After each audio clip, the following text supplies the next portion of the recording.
Mga kapuso, bago sa saksi, isinilbi na ang warrant of arrest laban kay Sara Diskaya na nasa kustodiya ngayon ng National Bureau of Investigation sa Pasay City.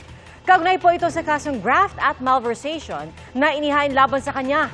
At saksi live, si John Consulta. John?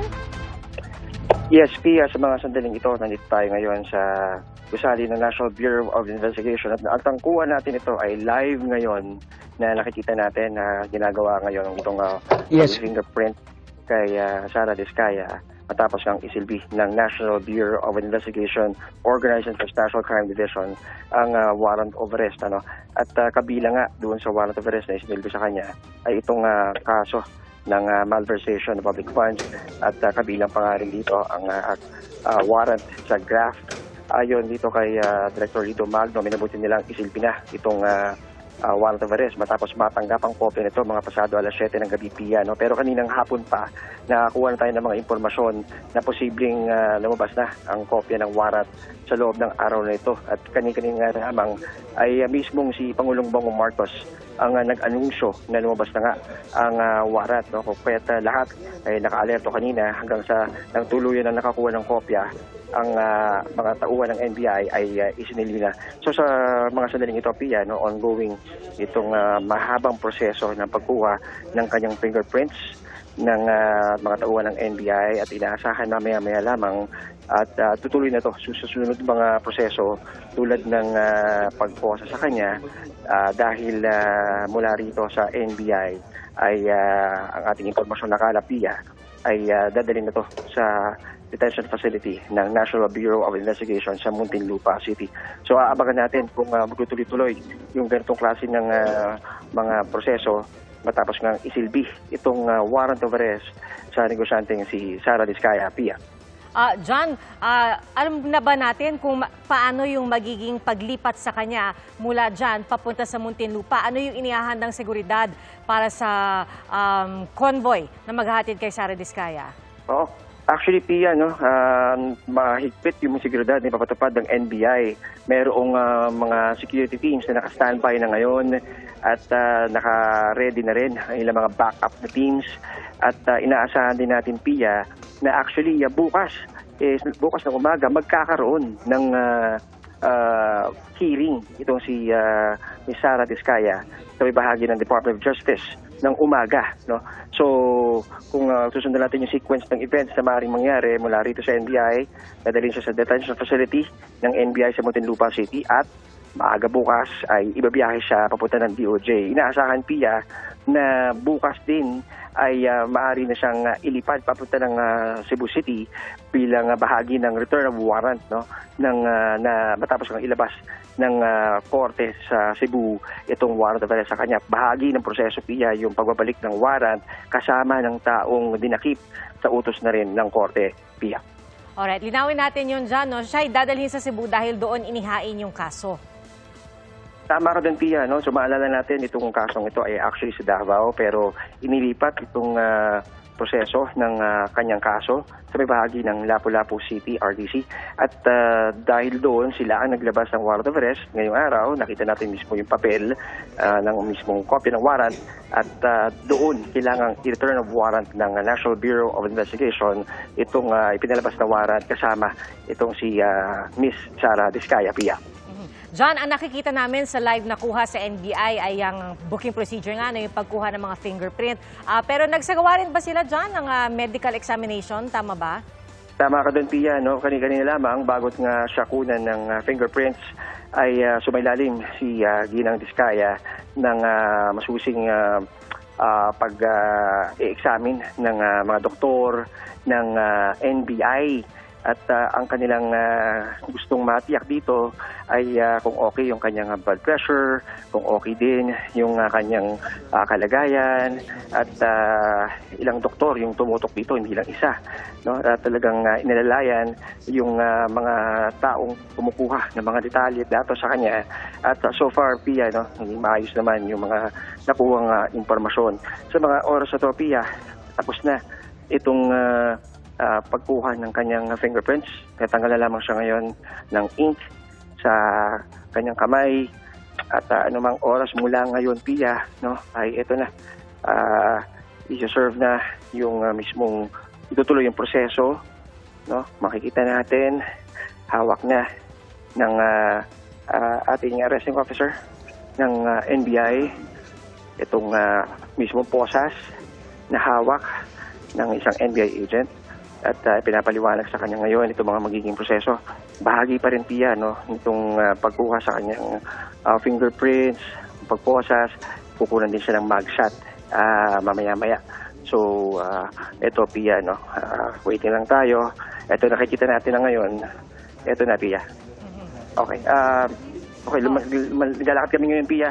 At apparently, mukhang kukunan na siya ng mugshot. No? Ito, gumagalaw lahat. Gumagalaw.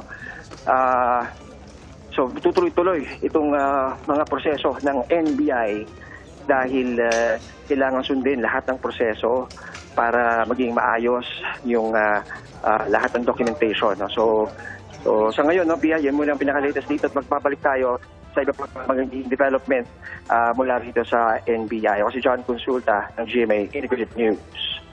Alright, maraming salamat sa iyo, John Consulta, at babalikan po natin si John mamaya para sa iba pang mga update. Mga kapuso, bago po yung pagsisilbi sa NBI, inanunsyo ni Pangulong Bongbong Marcos ang paglabas ng arrest warrant laban kay Sara Diskaya at 9 na iba pa. Wala raw piyansa ang kasong malversation na kinakaharap nila kaugnay sa Ghost Flood Control Project sa Davao Occidental. Saksi, si Joseph Morong. Naglabas na ng warrant of arrest ang korte laban sa 10 pangunahing sangkot dito sa anomalyang ito. 2 linggo matapos sampahan ng ombudsman ng kasong graft at malversation, naglabas na ng warrant of arrest laban kay Sara Diskaya at 9 na iba pa. Kaugnay ito ng maanumalya umunong flood control project sa Jose Abad Santos, Davao Occidental. Nasa kustodiya ngayon ng NBI si Diskaya habang ang 8 opisyal na DPWH ayon sa Pangulo ay nagpahayag ng kagustuhang sumuko. Ang mga akusado ay nahaharap sa kasong graft at malversation. Ito pong mga kasong ito, hindi po bailable ito. Hindi pwedeng bayaran ang kanilang para sila'y makalabas sa kulungan. Muli ring iginiit ng Pangulo na titiyakin ng gobyerno na mapanagot ang mga sangkot sa isyu ng katiwalian. Ito po ay patuloy namin ang gagawin at simula lang po ito at patuloy namin ito imbestigahan at kakasuhan lahat po ng may kinalaman sa mga iskandalo na nakikita natin sa mga flood control project. At titiyakin po natin na hindi lamang sila ay makakasuhan kundi maibalik ang pera ng ating mga binayad ng ating mga kababayan ay ibalik sa kaba ng ating bansa. Sinisikap namin makuha ang panig ni Diskaya.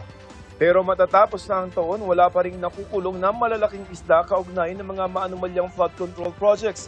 Ayon kay DPW Secretary Vince Dizon, 23 ang may kaso na sa Sandigan Bayan at Regional Trial Court. Sa legal process natin, ang ombudsman o ang DOJ ang magfa-file ng kaso sa korte. Yun ang finalo na proseso dun sa kaso ni Zaldico, sa kaso ni Sara Diskaya. Yun din ang susunding proseso ng ombudsman dun sa mga 87 na mga pangalan na nasa ombudsman na. At bago matapos ang taong ito, may 1 o 2 kaso pa raw ang isasampan ng ombudsman sa korte. Ang sabi ng ombudsman nung nakaraang araw lang o kahapon, meron siya pang ifa-file na 1 o 2 pang kaso sa korte bago magpasko. Base sa listahang inilabas ni Dizon, kabilang sa inirekomendang makasuhan si dating House Speaker Martin Romualdez. Yung mga nasa ombudsman, ang dami nun, 87.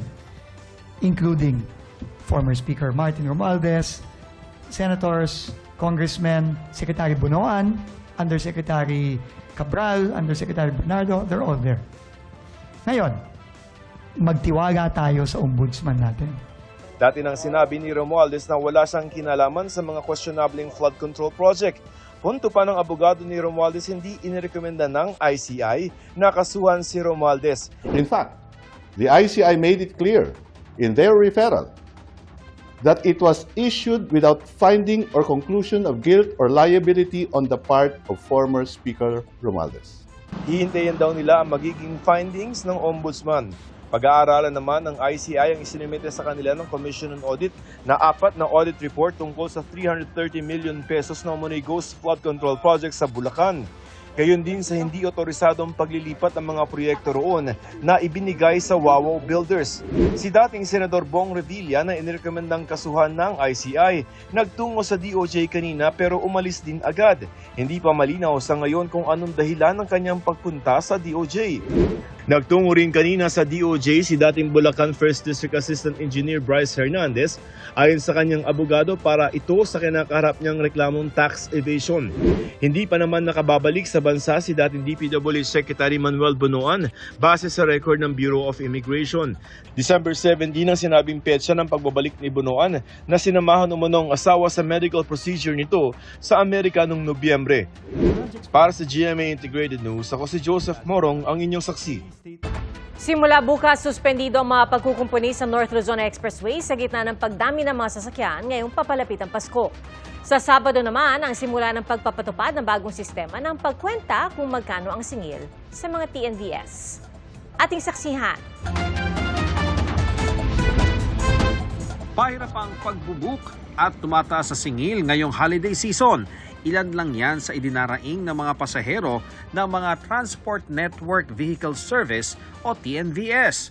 At sa Sabado, December 20, asahan pa ang mas mataas sa pamasahe. Inaprubahan na kasi ng LTFRB ang Fixed Pickup Rate System na ipatutupad hanggang January 4. Sa ilalim nito, isasama na sa singil ang biyahe ng mga TNVS papunta sa pickup point basta't pasok sa 5-kilometer radius. Hindi tulad sa nakasanayang ang singil ay nakabase lang sa lugar kung saan sumakay ang pasahero hanggang sa kanyang destinasyon. Naiintindihan naman po namin yung hirap ng mga TNVS driver lalo na traffic ngayong holiday season. Pero mabigat pa rin po para sa aming mga pasahero itong fixed pick-up fare system. Bukas at sa weekend din, inaasahang daragsa ang mga pasahero sa bus terminals. 3 bus station sa EDSA Cubao ang ininspeksyon kanina ng mga opisyal ng DOTR at MMDA. Nagsagawa rin ng random drug test sa mga bus driver ang mga tauhan ng LTO. Maganda naman ito para at least yung mga gumagamit talaga, mahuli nila at siguradong safe yung pagmamaneho sa biyahe. Once na mag-positive yan ngayon, dito, i-confiscahin namin yung driver's license para hindi yan makabiyahe. Magpapa-showcause kami ng hearing. Pag napatunayan doon sa hearing na talagang siya ay nagdodroga, revoke yun. Ang pamunuan naman ng NLEX, nagdagdag na raw ng mga nag-iikot na bantay kasunod ng naiulat na insidente ng pamamato sa mga sasakyan nitong Lunes. Hindi bababa sa 5 bus ang magkakasunod na nabato sa bahagi ng Burol Underpass sa NLEX northbound Balagtas exit. After the incident, nag-coordinate kami with the Barangay Burol, Balagtas, Bulacan. May nahuling bata na may tirador. Nakakitang ginagawa niya yung pang-titirador. Together with our security team, nag-blatter ko dun sa barangay. Bakit daw naninirador siya ng bus? I think, bata siguro kala niya, hindi niya alam yung effect ng paninirador niya. Ayon sa NLEX, hinuli ang isang minor de edad na itinuro rin ang iba pang batang namato. Itinuturing itong isolated incident dahil matagal na raw na walang na-monitor ng kaparehong insidente. Nag-deploy kami na mas maraming security teams sa involving more frequently in the area. Magdaragdag din ng patrol, teller at incident responders kaugnay sa dagsa ng mga biyahero sa mga probinsya mula bukas hanggang January 5, 2026. Mula bukas ay suspendido rin muna ang mga roadwork at magpapatupad ng counterflow lanes mula alas 5 ng umaga hanggang alas 8 ng gabi. Pwedeng ma-extend kung kailangan. In case po na talagang gagamitin po nila, instead of using yung on-ramp ng Skyway Stage 3 dito sa may Balintawak area, doon na lang po sa Bonifacio area yung on-ramp po ng Skyway Stage 3. Inanunsyo rin ng NLEX ang libreng toll sa NLEX, SCTEX at NLEX Connector mula 10 p.m. sa December 24 hanggang 6 a.m. ng December 25. pati na mula 10 p.m. ng December 31 hanggang 6 a.m. ng January 1. Para sa GMA Integrated News, ako si Ian Cruz, ang inyong saksi. Walang balak humingi ng tawad si late Representative Richard Gomez kasunod ng pambabatok niya sa presidente ng Philippine Fencing Association na si Rene Gacuma. Ang katwiran ni Gomez, may pinapaboran umano ang PFA at ang mga coach na hindi paglaruin ang player na mula Ormoc. Ay naman kay Gacuma, hindi pinaglaro sa individual event ang naturang player dahil marami raw siyang hindi sinunod. Saksi si Jonathan Andal. Naglalakad at nag-uusap lang ang grupong yan sa gitna ng fencing competition ng Southeast Asian Games na ginanap sa Fashion Island sa Thailand. Pero maya-maya, bigla na lang binatukan ng nakaitim ang lalaking nakasuot ng blue jacket at nakakap na naglalakad sa harap niya. Napahawak siya sa ulo at naglakad palayo. Ang lalaking ng batok si late Representative Richard Gomez na bahagi ng Shotgun Skeet and Trap Team at tatay ni Jeliana Gomez na kabilang sa SEA Games fencing team ng Pilipinas. Ang binatukan si Rene Gacuma, presidente ng Philippine Fencing Association. Nakatayo ko, pinapanood ko yung laro eh. Tapos lumapit sila sa akin. Tapos nung kinakausap ko na sila, tumalikod eh. Lalapit siya, makikipag-usap ko siya, tatalikuran mo ako, bastos ka talaga. Talagang tinamaan. Aminin ko, talagang nagagalit ako, naiinis sa decision na ginawa nila. Ayon kay Gomez, may favoritism ang PFA at mga coach nang hindi paglaruin ng player na mula Ormoc at nagtatop sa rankings. Pinalit daw rito ang isa pang player na hindi taga-Ormoc. Tinanggal nila yung player namin as an individual player, and pinalitan nila. Ang akin kasi dito, nag-qualify yung bata. Nag-qualify siya. Sa lahat ng qualifying events ng fencing, sumali yan, nag-number 1. Hindi nila tinatalo, nahihirapan sila dyan. And then, bibigyan nila ng rason na hindi raw nagte-training, hindi raw nagpapakita. Sabi ko, how sure are you? Kasi taga-Ormoc yan. Pero ayon kay Gacuma, hindi pinaglaro sa individual event ang sinasabing player ni Gomez dahil marami raw itong hindi sinunod base sa desisyon ng coaching staff. Lagi raw siyang wala sa mga training at hindi rin daw sumama sa mga ginastosan ng pamahalaan na training abroad. We are supposed to build character. Compliance is huge. Even though they're talented, all right, but non-compliant to the behavior of stuff, what is expected of them, who are athletes of the Philippine Sports Commission. Government is supporting them. Nakapaglaro naman ang player sa team event at nagkamit ng bronze medal kanina. Matapos ang insidente, nagsumite ng incident report si Gacuma sa head ng Philippine delegation sa SEA Games. Hindi raw siya makapaniwala sa ginawa ni Gomez na isa rin fencer noon, tatay ng fencer at isang kongresista. Hindi lang daw siya sinaktan, pinagsalitaan din daw siya ng masama, minura at pinagbantaan pa ni Gomez. Give me the authority to replace the athlete. He squeezed my hand really hard. He stepped heavily on my left foot, like I couldn't move. I see him approaching me. He cupped my jawline, here squeeze it really hard. HR ka lang, hindi mo alam ang ibig sabihin ng maging atleta. And then he said, alam ko saan ka nakatira. Pero wala raw balak si Gomez na humingi ng tawad. Wala rin daw balak magpatawad si Gacuma. Not say sorry dahil mali yung ginawa nila. Everybody has the right to complain. Di hayaan mo siya mag-complain. I'm a player here and an officer of the Sports Association. Hindi ako congressman dito. Paggalit ko sa kanya, hindi ako bilang congressman. Nagalit ako sa kanya bilang atleta. I was attacked, I was antagonized, I was assaulted, verbally abused and insulted. I will never accept an apology. Para sa GMA Integrated News, ako po si Jonathan Andal, ang inyong saksi. Sa December 29, planong ipadala kay Pangulong Bongbong Marcos ang panukalang 2026 national budget na inaprubahan na ng BICAM. Saksi si Bea Pinlac. Sa ilalim ng National Expenditure Program o ang panukalang budget na isinusumite ng ehekutibo sa Kongreso sa pagsisimula ng budget cycle, mahigit 880 billion pesos ang budget ng DPWH para sa 2026. Pero matapos pumutok ang eskandalo sa mga flood control project, tinapyasan ang mga proyektong locally funded. Kaya naging mahigit 624 billion pesos na lang ang ipinasa ng Kamara. At sa Senate version, bumaba pa yan sa mahigit 570 billion pesos.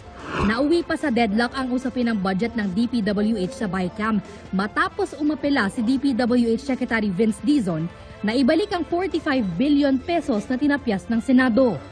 Sa huli, 529.59 billion pesos ang ipinasang budget ng BICAM para sa DPWH. Ayon kay Senate Finance Committee Chairman Win Gatchalian, 20.7 billion pesos ang nakompute na savings nang i-apply ang Construction Materials Price Data o CMPD na ibinigay ni Secretary Vince Dizon. Ang CMPD ay batayan sa pagtaya kung magkano ang materyales na gagamitin sa mga proyekto gaya ng bakal, asfalto at iba pa.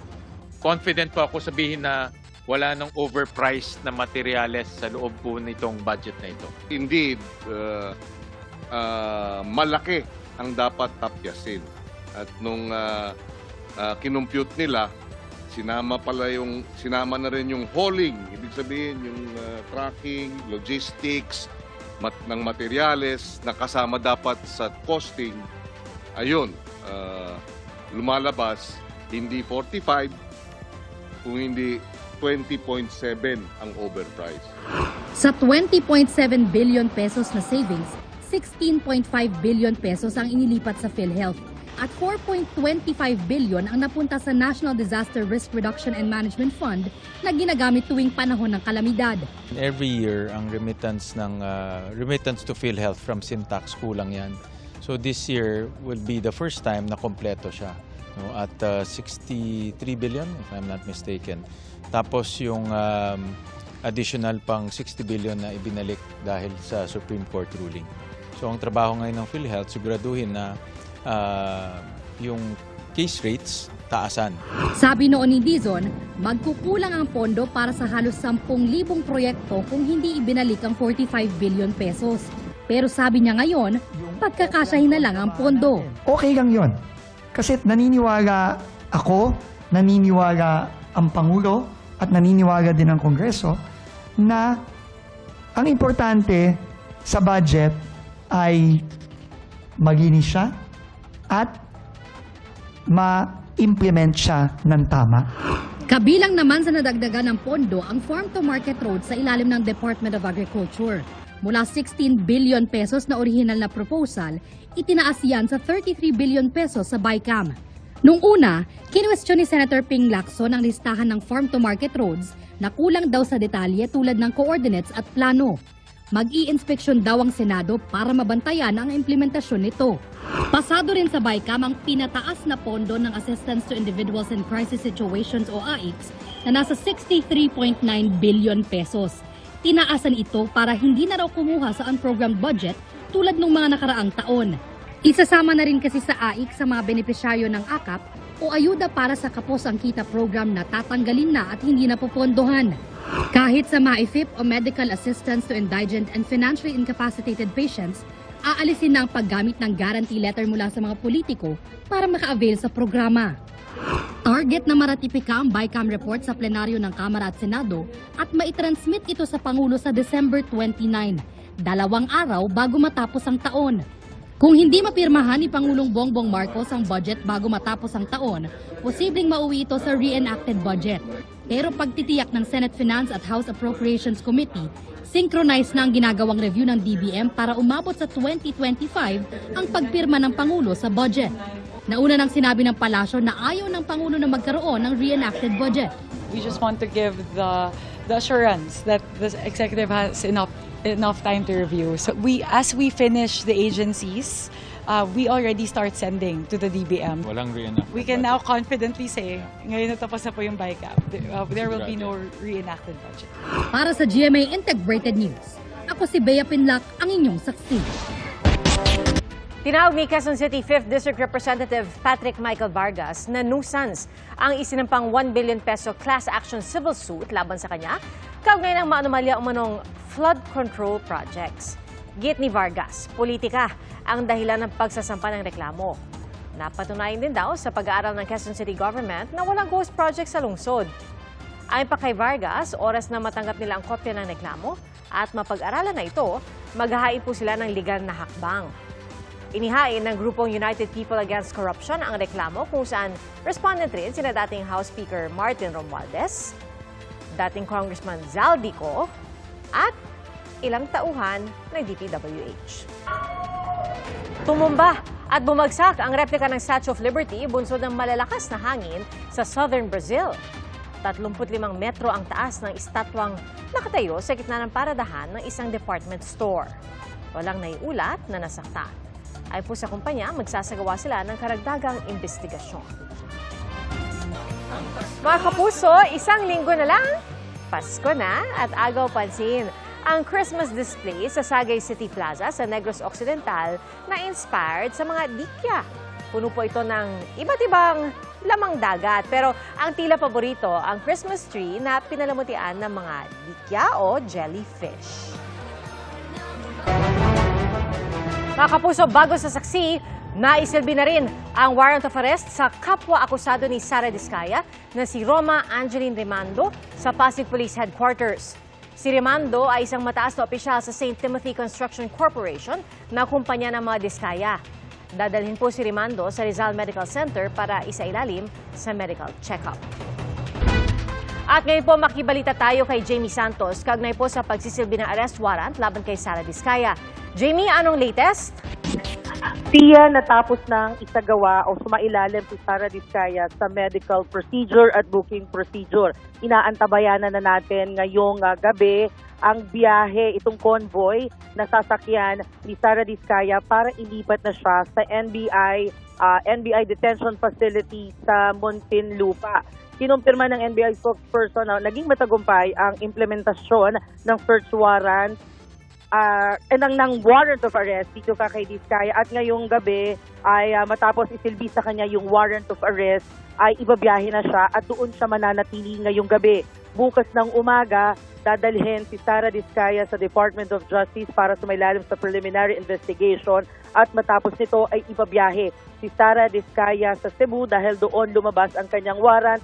At ayon sa NBI, sasamahan ito ng kanilang tauhan para din tiyakin ang kanyang security. Sa ngayon, nakabuntot na tayo dito sa ilang van ng National Bureau of Investigation. Inaantabayanan na lang natin lumarga o umalis itong convoy kung saan yung isa dito sa van na ito nakalulan si Sara Diskaya para dalhin na siya sa NBI facility dito nga sa Muntinlupa. Pia. Alright, maraming salamat, Jamie Santos. Samantala, meron pong bagong Christmas pasyalan sa Maynila at yan po ang Food Bazaar, kung saan tampok ang sari-saring pagkain Pinoy at iba pang cuisine. Nagbabalik si Jamie Santos.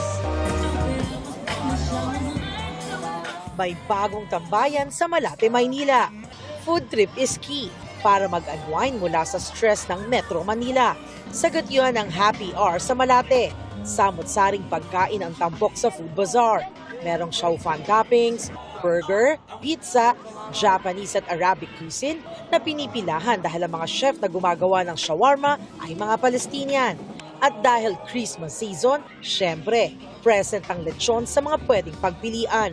We have to attract the investors to come in and the visitors so that we will revive the old glory of Derlita Malate. Ang magkaibigang OFW na ito, sinusulit ang bakasyon sa Pinas. Minsan lang kami makapunta dito, so yun na ito yung time namin na magkaroon kami ng bonding. Ito yung time kasi nakakapag-rest kami and also nakakapag-spend ng time with our family kasi all throughout the year nagwo-work kami. Malapit lang sa Remedios Circle ang Malate Church kung saan marami ang nakikiisa sa simbang gabi. Bitbit ang pananampalataya at mga kahilingang taimtim na ipinagdarasal. Tinanong namin sila, anong wish nyo para sa Pilipinas ngayong Christmas? Magkaroon po ng katahimikan, tapos yung sa mga magbabago na po, yung wala na po yung mga drugs. Maging maayos yung mga namamahala sa atin, maging tapat. Ang wish ko lang is makulong na yung mga kurakot na yan and managot ang dapat managot. Sa gitna ng kasiyahan at pananampalataya, iisa ang mensahe ng Kapaskuhan. Pag-asa, pagkakaisa at panalangin para sa mas maayos na bukas para sa bansa na kahit mahirap ang taon, may darating na liwanag. Para sa GMA Integrated News, ako si Jamie Santos, ang inyong saksi. Mga kapuso, salamat po sa inyong pagsaksi. Ako po si Pia Arcangel para sa mas malaking misyon at sa mas malawak na paglilingkod sa bayan. At mula po sa GMA Integrated News, ang News Authority ng Filipino. Hanggang bukas, sama-sama po tayong magiging saksi. Mga kapuso, maging una sa saksi. Mag-subscribe sa GMA Integrated News sa YouTube para sa iba't ibang balita.